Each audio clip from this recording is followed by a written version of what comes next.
कहते हैं एक बार जो कृष्ण नाम जाप कर ले उसके बाद उसे सुध-बुध नहीं रहती।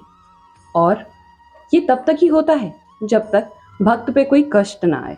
जैसे ही भक्त पे कोई कष्ट आया उसका विश्वास डगमगाया। लेकिन भगवान कभी अपने भक्त का साथ नहीं छोड़ते, फिर चाहे भक्त समझे या ना समझे। आज का ये सत्य प्रसंग आपके दिल को झंझोल के रख देगा। आप एक बार तो ये सोचने पे मजबूर हो जाएंगे, इतनी भक्ति के बाद ऐसा हुआ क्यों और इसका परिणाम वो क्या निकला। जवाब शायद आप दे पाए, तो ध्यान से सुनिएगा। और अगर पसंद आए तो लाइक कमेंट एंड सब्सक्राइब, जो मैं हर बार कहती हूँ, शेयर विद योर फ्रेंड्स। क्योंकि भक्ति जितनी बढ़ाओ, जितनी बांटो, उतनी बढ़ती है। आज का ये सत्य प्रसंग है पश्चिम बंगाल की रहने वाली महिमा जी का। महिमा जी ने ये कहानी अपनी नहीं सुनाई, कहानी है उनकी बहुत ही करीबी रिश्तेदार, उनकी छोटी बहन कमला की। शुरू से शुरू करें तो वो लोग बहुत बड़े शहर में नहीं रहते, पश्चिम बंगाल के एक छोटे से दुर्गा घाट नाम के शहर में रहते हैं। और वहां पर जीवन सही चल रहा था, सामान्य जीवन होता है सही। उनकी शादी हुई। जब उनकी शादी हुई तो उनके शादी से पहले मायके में कोई भी लड्डू गोपाल, कृष्ण भक्ति ये सब नहीं जानता था। लेकिन कहते हैं कि लड़कियों को बहुत सी नई चीजें अपने जीवन के इस पड़ाव में सीखनी पड़ती है। और ऐसा ही महिमा जी के साथ हुआ। महिमा जी ने सीखी और लड्डू गोपाल की भक्ति करने लगी। उनके देवर जो विवाहित नहीं थे उनके लिए रिश्ता ढूंढा गया और अनफॉर्चुनेटली या फॉर्चुनेटली कमला उनको पसंद आई और कमला के साथ उनके देवर की शादी हो गई। अब वो दोनों बहनें एक ही घर में ब्याही थी।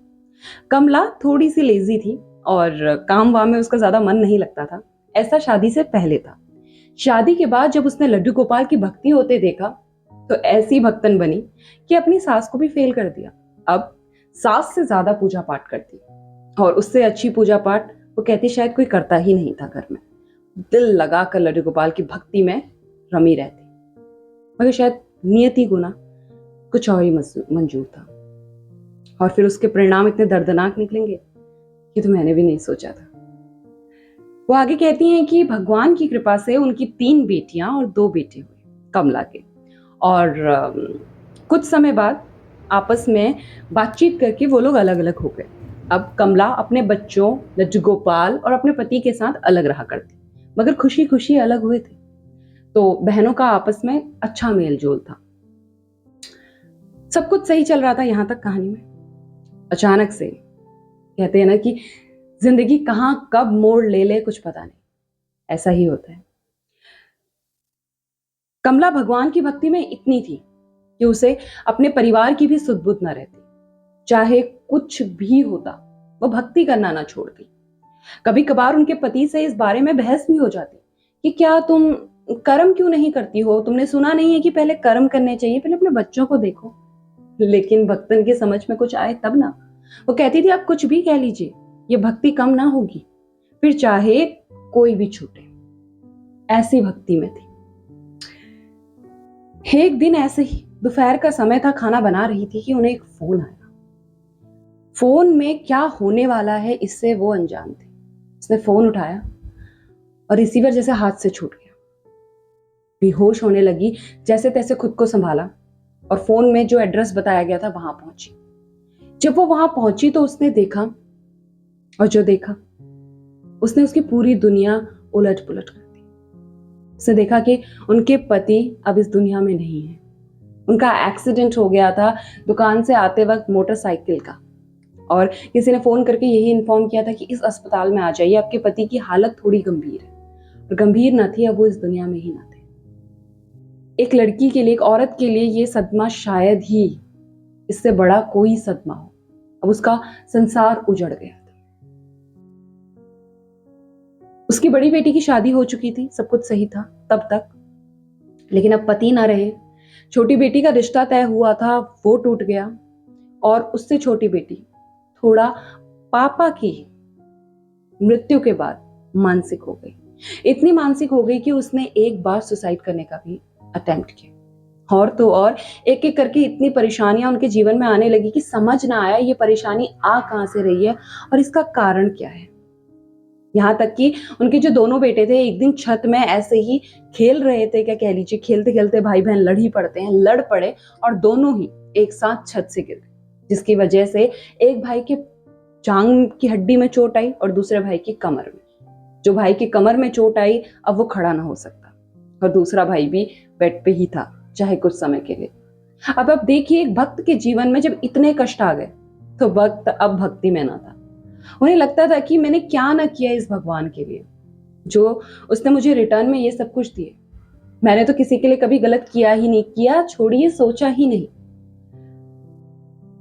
महिमा जी कहती हैं वो अपनी बहन के घर गई, उन्हें दिलासा दिया, समझाया कि कोई बात नहीं, जो होता है शायद हमारे अभी के नहीं बाद के प्रारब्ध हैं, पहले के प्रारब्ध हैं, लेकिन जिसके साथ बीतती है शायद वही समझे।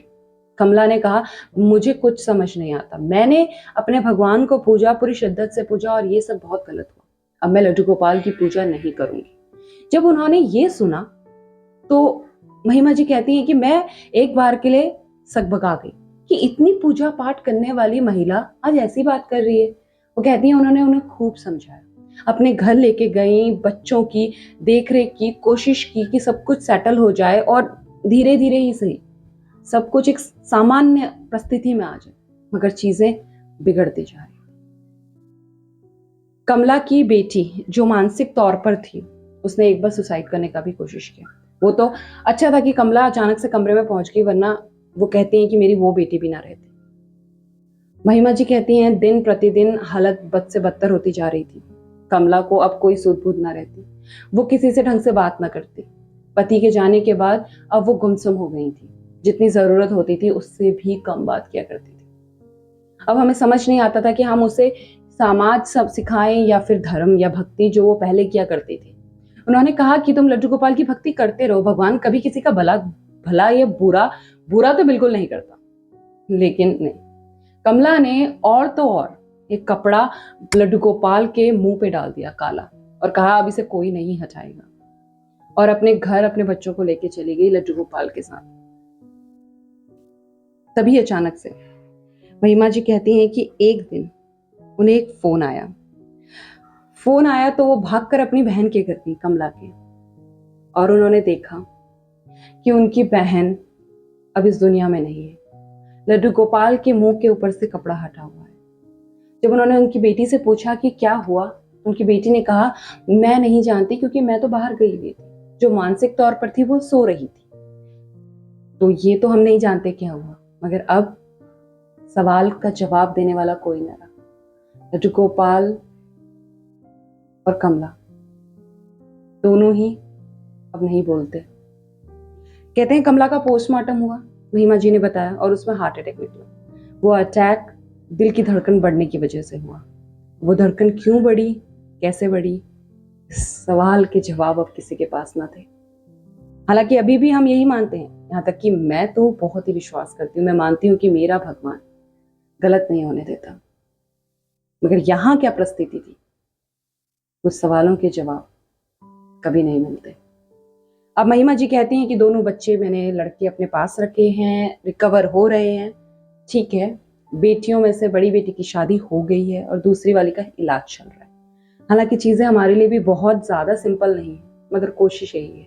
और लड्डू गोपाल लाए ना लाए, इस असमंजस में हम आज तक हैं। हालांकि कुछ गलत होगा नहीं होगा, इसका डर, संदेह हर इंसान के अंदर है, वही डर महिमा के अंदर भी है। आज का ये सत्य प्रसंग एक सवाल पे छूट गया। आप कमेंट में बताइएगा कि क्या हुआ होगा, क्यों हुआ होगा।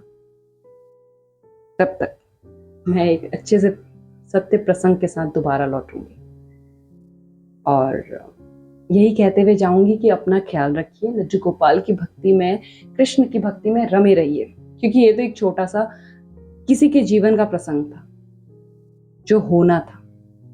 बहुत से चमत्कार भगवान ने किए हैं जो सकारात्मक है, तो कोई भी नकारात्मक ऊर्जा के साथ ना जाइएगा। जल्द लौटूंगी, तब तक अपना अपने परिवार का ख्याल रखिए, लड्डू गोपाल की भक्ति में लगे रहिए।